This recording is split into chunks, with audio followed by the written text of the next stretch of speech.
It's Wednesday, January 11th, and welcome to The Rundown, a daily video recap where we'll bring you here into the Post newsroom and break down all the day's top headlines.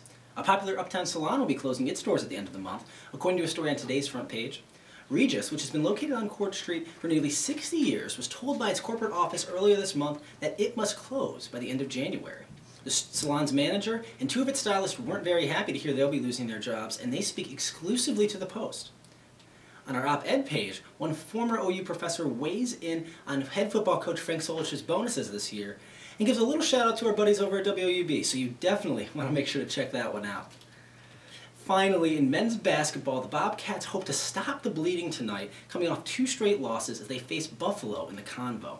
John Gross shot a YouTube video urging students out, and now our staff's going to take a look at who they think is going to win tonight's game. Here are our staff picks.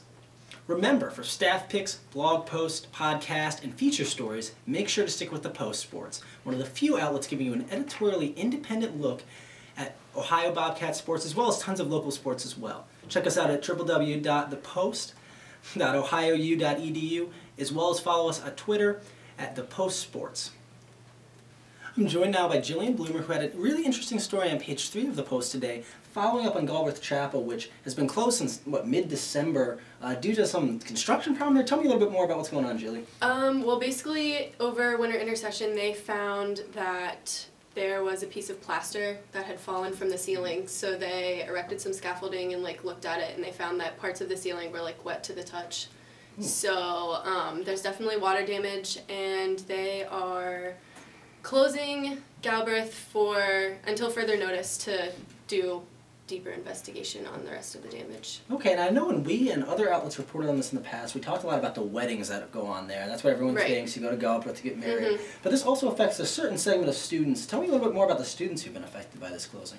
There's students in the School of Music that use Galbraith Chapel to practice the organ, because I guess that's one of the only organs on campus. They have a smaller one in the School of Music, but I guess it's not as well tuned, or it's in some disrepair. So it's been kind of frustrating for some of the students that have to practice elsewhere. Some of the local churches have opened up their doors to let them practice there, but they have to practice at the convenience of the church. So definitely, so that gets in their way in terms of just kind of having Galbraith, which is open for them to kind of come and go and use whenever they needed it. Correct. Well, it's a really interesting story. You definitely want to make sure you check it out on page 3 of the Post today, and we'll keep a hold of this Galbraith story, and hopefully, do they have any idea of when it'll be open again? They don't have a timetable for when it's going to be reopened, and they don't have any cost of repairs or anything like that. They're still looking into it. Definitely. Well, you know that as soon as they know how much these repairs will cost and when it'll be finished, you can read about it all in the Post and online at www.thepost.ohiou.edu. That concludes today's rundown, so make sure to stick with the Post and pick up today's paper for this story as well as tons of other great stories.